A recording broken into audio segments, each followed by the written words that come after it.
자, 오늘은 2017년 하반기 가족과 이웃분들을 초청하는 날인데요. 가족과 이웃분들을 초청하는 날에 무슨 말씀을 전할까 생각을 하다가요. 그동안 제가 주일 오전마다 전했던 사도행전 말씀을 전해야 되겠다 하는 생각을 했습니다. 왜냐하면요, 바로 지난번에 제가 인생이란 항해길에 대해서 말씀을 나누지 않았습니까? 오늘도 같은 주제, 인생이란 항해길에 더 드릴 말씀이 남아 있거든요. 잘 들어보세요. 자, 오늘 본문은 사도 바울 일행이 주 60년경에 로마를 향해서 배를 타고 가던 중에 지중해에서 풍랑 만났던 사건 기록이죠. 바울이 로마 황제에게 상소를 해서 로마로 끌려가던 중이었습니다. 그런데 지중해에서 유라굴로라는 광풍을 만나서 며칠간이나 표류를 했어요.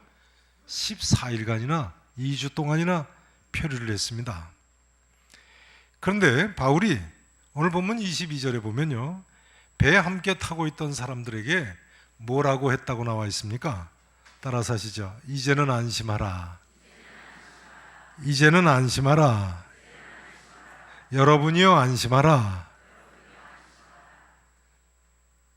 그럼 바울이 왜 이처럼 이제는 여러분 안심하십시오 라고 했는가요? 자, 그 내용이 이제 23절부터 나와 있습니다. 23절을 보시죠.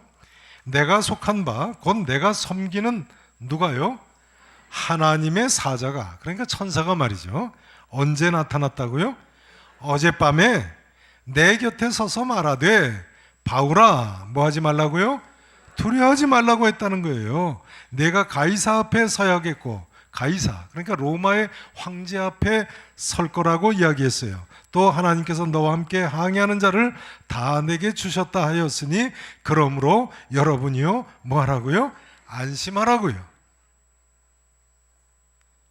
바로 그 전날 밤에 천사가 나타나서 그렇게 이야기했기 때문이군요. 보다도 근본적으로 이야기하자면 사도 바울이 하나님의 이 말씀을 믿었기 때문인 거죠. 바울이 하나님 말씀을 있는 그대로 믿은 사람이에요. 한번 죄송합니다. 따라서 하시죠. 하나님의 말씀을 있는 그대로 믿는 사람. 내가 로마 황제 가이사 앞에 서야 하겠다. 그러니까요, 논리적으로 생각해 볼 때 바울이 만난 이 유라굴로 광풍으로 로마까지 가야 하는 바울이 탄 배가 파손될 리가 있습니까? 없습니까? 없지요. 게다가 천사가 함께 항해하는 자를 다 바울에게 주신다는 말씀을 했는데요, 같은 배에 탄 276명이나 되는 사람들 다 바울을 믿게 되고 바울의 말을 믿게 된다는 이야기가 아니겠습니까? 사람들은 인생을 설명하기 위해서 여러 가지 비유를 듭니다. 인생은 꿈과 같다. 인생은 연극과 같다. 혹은 인생은 나그네 길이다. 중국 후한시대의 역사학자 반고라는 사람은요, 인생을 아침 이슬과 같다고 했습니다. 신약성경 야고보서에 보면 예수님 동생 야고보는 인생은 잠깐 보이다가 없어지는 안개와 같다고 했습니다. 다 틀림없는 이야기입니다. 그러나 그 무엇보다도 우리의 인생을 정확하게 묘사하고 있는 또 하나의 비유는 항해에 비유하는 것일 것입니다. 틀림없습니다. 한 척의 배가 망망대해를 항해하다 보면 순풍 만난 것 같은 때도 있는가 하면 때로는 풍랑 때문에 시달리기도 하고요. 또 때로는 아예 광풍을 만나서 어떤 경우에는 침몰하기까지 합니다. 우리 인생도 마찬가지 아닙니까? 이제 이 질문을 드리지 않을 수 없습니다. 여러분, 그런데 하나님께서 우리에게 어떤 약속들을 하셨습니까? 어떤 약속들을 하셨습니까? 여러분, 과연 그 하나님의 약속을 바울처럼 있는 그대로 믿으십니까? 무엇을 먹을까, 무엇을 마실까, 무엇을 입을까 염려하지 말라. 너희 하늘 아버지께서 이 모든 것이 너에게 있어야 할 줄을 아시느니라. 이 예수님의 말씀을 믿으십니까? 구하라 그리하면 너에게 주실 것이요, 찾으라 그리하면 찾아낼 것이요 문을 두드리라. 그리하면 너에게 열릴 것이라. 이 예수님의 약속의 말씀을 믿고 기도하십니까? 너희는 마음에 근심하지 말라. 하나님을 믿으니 또 나를 믿으라. 내 아버지 집에 거할 것이 많도다 하신 약속의 말씀도 믿으십니까? 그 어떤 경우에도요. 그러니까 이 하나님의 약속의 말씀을 우리가 믿을 수 있어야 되겠습니다. 본문 사건을 통해서 또 한 가지 말씀드릴 수 있는 사실은요, 우리 중에 이런 믿음의 사람이 필요하다는 사실입니다. 한번 따라서 하실까요? 믿음의 사람이 필요하다. 믿음의 사람이 필요하다. 한마디로 이야기하자면 우리 가운데 사도 바울 같은 믿음의 사람이 필요합니다. 성도 여러분 아십니까? 인생 항해길에서요, 우리 모두는 운명 공동체입니다. 우리 모두가 어떻다고요? 운명 공동체예요. 운명이라는 단어가 좀 귀에 거슬리긴 합니다만 이런 이야기입니다. 우리는 인생 항해길에서 다 한 배를 같이 탄 사람들입니다. 우리는요, 제각각 다 작은 배를 한 척씩 탄 사람들이 아니에요. 예를 들어 볼까요? 가정에서는요, 온 가족이 같은 배를 탄 사람들이고요. 교회에서는 온 교우들이 다 같은 배를 탄 사람들이고요. 우리나라에서는 온 국민들이 대한민국 호라는 같은 배를 탄 겁니다. 요즘은 이 대한민국 호의 밖으로부터 핵과 미사일 위협이 있고 또 배 안에서는 너무 싸워서 문제입니다만 무슨 이야기인지 아시겠죠? 네, 기도들 하셔야 되겠습니다. 내일부터 한 주간 1년에 한 차례밖에 없는 전교인 한 주간에 걸친 특별 새벽 기도회가 시작됩니다만 여러분 기도들 하러 나오셔야 됩니다. 기도하셔야 돼요. 우리 모두는 다 운명 공동체예요. 틀림없습니다. 예전에 세상 사람들이 여자 팔자 무슨 팔자라고 했습니까? 네. 된박 팔자라고 그러죠. 찾아보니까 표준말은 된박이 아니고 뒤웅박이더라고요. 네, 뒤웅박. 꼭지 끝만 조금 잘라가지고 말린 박이라는 뜻이더라고요. 아무튼 아내가 남편 잘 만나야 된다는 잘못된 속담입니다만 부부가 공동 운명임을 보여주는 표현이거든요. 사실은 아내만 남편 잘 만나야 되는 게 아니고 남편도 누구 잘 만나야 돼요? 자신 있게 생각하시는 모양이시죠?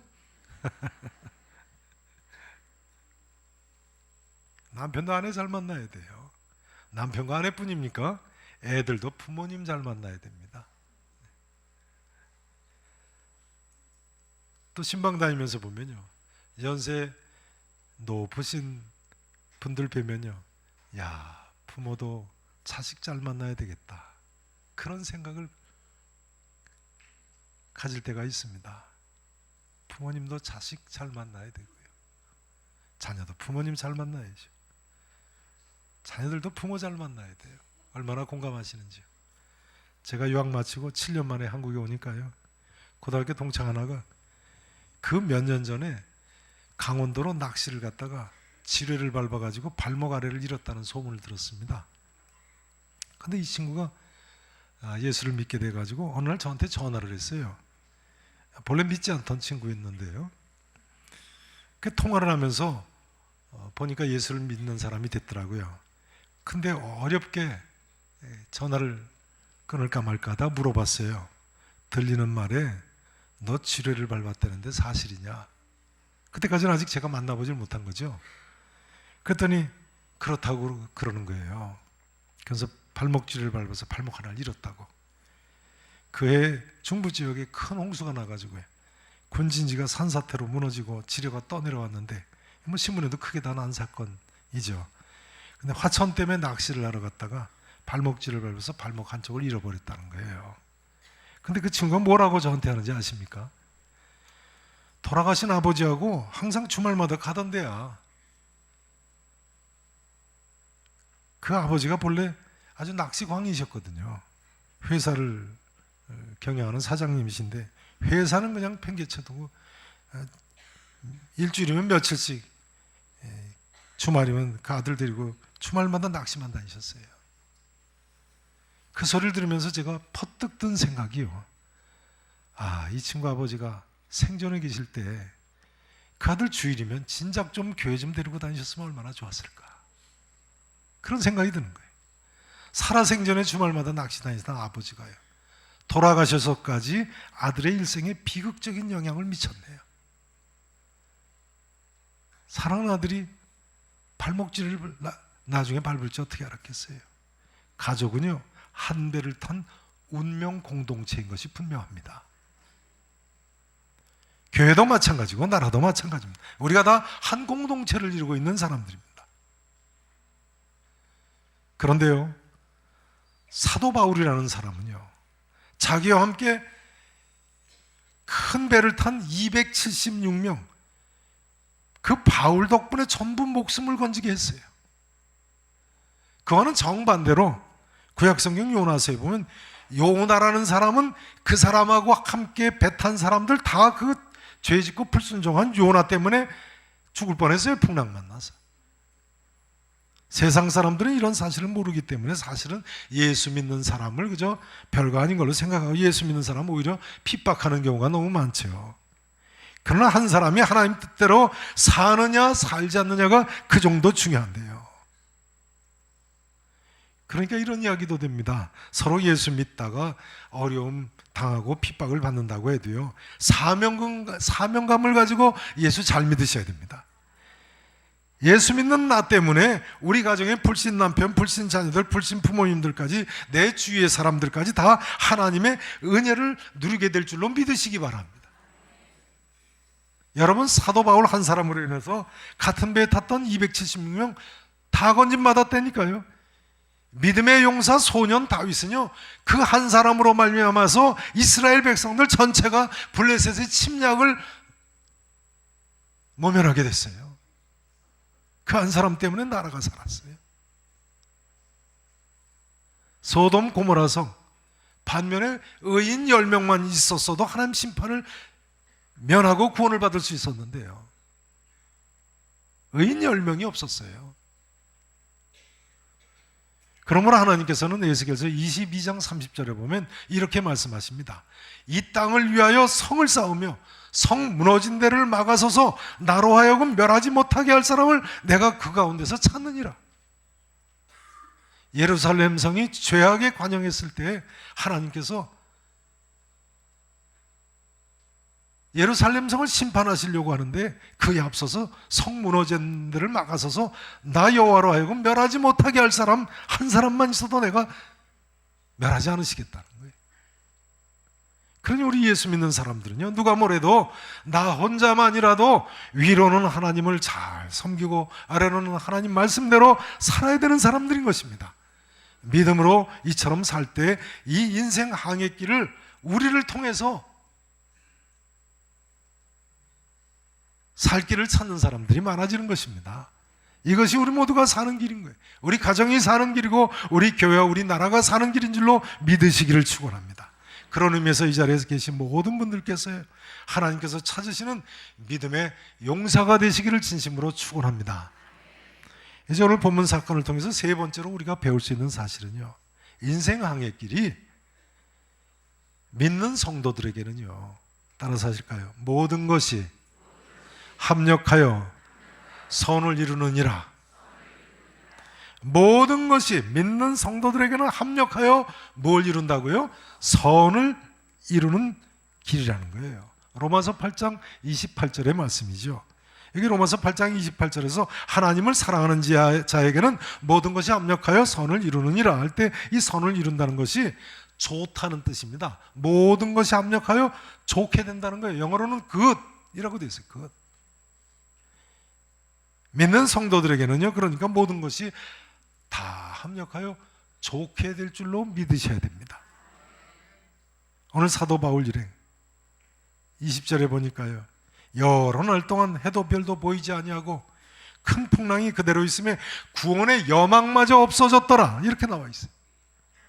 해와 별이 보이지 않았다는 이야기는요, 당신은 나침반이 없지 않습니까? 배의 위치를 전혀 모르게 됐다는 거예요. 중국에서 찾아보니까 서양의 나침반이 전해진 것이 12세기더라고요. 12세기.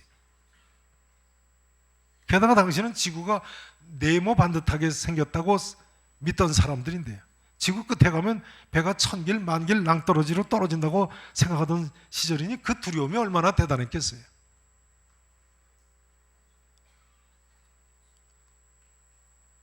본문 앞에 16절 이하에 보시면 배가 그냥 바람에 그냥 쫓겨갔다고 나와 있어요. 사공들이 짐을 바다에 다 풀어버리고 배를 가볍게 하려고 말이죠. 기구를 그들의 손으로 내버렸다고 돼 있어요. 이제 더 이상 어떻게 해볼 도리가 없고 그저 구원의 여망이 그야말로 다 없어진 거예요.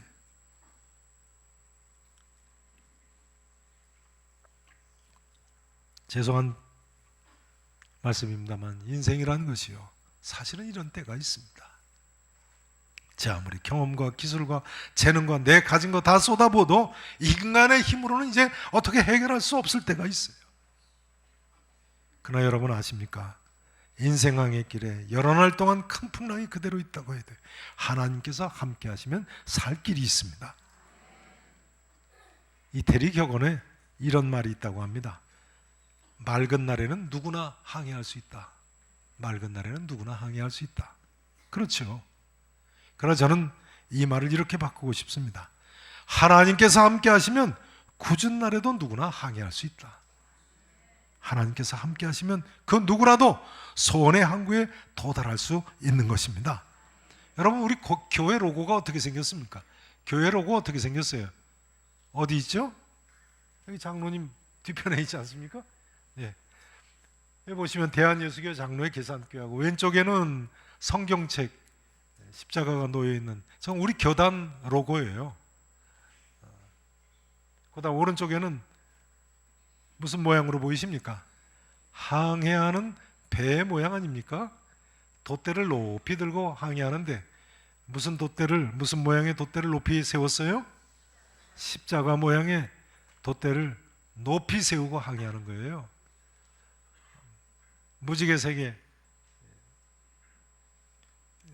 돛대를 달고 돛을 달고 손의 항구를 향해서 험한 뱃길이라도 헤쳐나가는 배를 상징합니다. 여러분, 우리 교회 로고예요. 우리 교회는 이런 배에 다 함께 탄 운명 공동체입니다. 여러분, 희망을 가지시고 소망 가운데 믿음으로 항해에 나아가실 수 있기를 진심으로 축원합니다. 놀라운 점은요, 바울 일행이 이때 14일 만에 도착한 멜리데 섬의 위치입니다. 26절에 예언한 대로 바울이 한 섬에 이 배가 도달을 했는데요, 그 섬이 바로 위치가 어떻게 됩니까? 로마 제국의 수도 로마시 남쪽에 있는 멜리데라는 섬이었다는 거예요. 바울은요, 광풍을 만났는데도 불구하고 북아프리카로 가지 않고 터키 땅으로도 가지 않고 그리스 땅으로도 가지 않고 스페인 쪽으로도 가지 않고 유대 땅으로 되돌아가지도 않고요, 바로 목적지인 로마시 아래에 있는 멜리데라는 섬에 도착을 했다니까요. 별로 놀라질 않으시네요. 자, 전면에 지도를 한번 보세요. 네. 자, 그리스 남쪽에 있는 크레타 섬이죠. 크레데 섬. 그 다음 보세요. 미항이라는 이 항구가 너무 작아가지고 이 거대한 배를 세워서 겨울을 지낼 수가 없어서 옆에 있는 베닉스라는 항구로 이렇게 연안가로에서 살살 가서 도착해서 겨울을 지내려고 했습니다. 그런데 가다가 벼랑간 유라굴로라는 광풍을 만나가지고요, 앞서 보시면 이렇게 지중해에서 좀 지나치게 옮길 대간 걸로 되어 있습니다만 어디로 갔는지 모르죠. 떠밀려 다니다가 며칠 만에요? 14일 만에 어떤 섬에 도착했다고요? 지도에 보시는 멜리데라는 조그마한 섬에 도착했어요. 참 기적적으로 도착했어요. 그런데 그것이 바로 로마, 그 다음에 보시면 로마로 올라가는 지름길에 도착을 하게 됐어요. 미항에서부터 멜리데 섬까지는요, 무려 800km나 되는 먼 거리입니다. 800km. 그러니까 서울에서 부산까지 왕복할 수 있는 그 먼 거리를 열나흘 만에 갔다는 거예요. 예전에는 물론 노도 좋습니다만 주동력이 돛달고 바람에 의지하는 것 아닙니까? 그러니까 800km 항해길 가는 몇 달 걸릴지 모르는 거예요.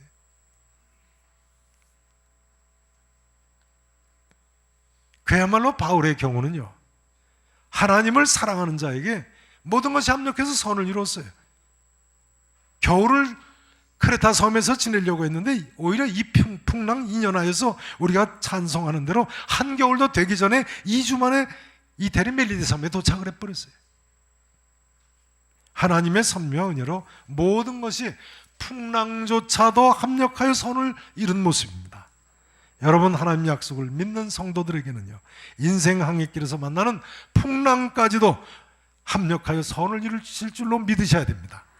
하나님의 무한하신 능력 가운데, 그 사랑의 손길 가운데 모든 것이 합력하여 선을 이룰 줄로 믿습니다. 이제 말씀 증거를 마쳐야 되겠습니다. 성도 여러분, 저는요, 이 자리에 계신 모든 분들께서 여기 이 성경에 있는 모든 약속의 말씀들을 믿으실 수 있기를 진심으로 바랍니다. 나는 내게 말씀하신 그대로 되리라고 하나님을 믿노라. 사도 바울의 고백이 여러분의 고백이 되시기를 진심으로 축원합니다. 바울은 지금 이 고백을 망망대해 유라굴로 광풍을 만나서 모두가 죽게 된 한가운데서 하고 있어요. 내게 어떤 일이 있다고 할지라도 이 하나님의 약속의 말씀을 한 점 의심 없이 믿으셔야 됩니다. 인생 항해길이라고 할 수밖에 없는 인생길을 가고 있는 모든 분들, 삶의 현장에서 한 분도 빠짐없이 바로 이런 고백을 드리실 수 있기를 진심으로 다시 한번 축원합니다. 그리하면 이 자리에 계신 모든 분들께 그야말로 모든 것이 합력하여 선을 이루게 될 줄로 믿습니다. 소원의 항구에 이르게 될 줄로 믿습니다. 마침내는 저 천국에까지 이르게 될 줄로 믿습니다.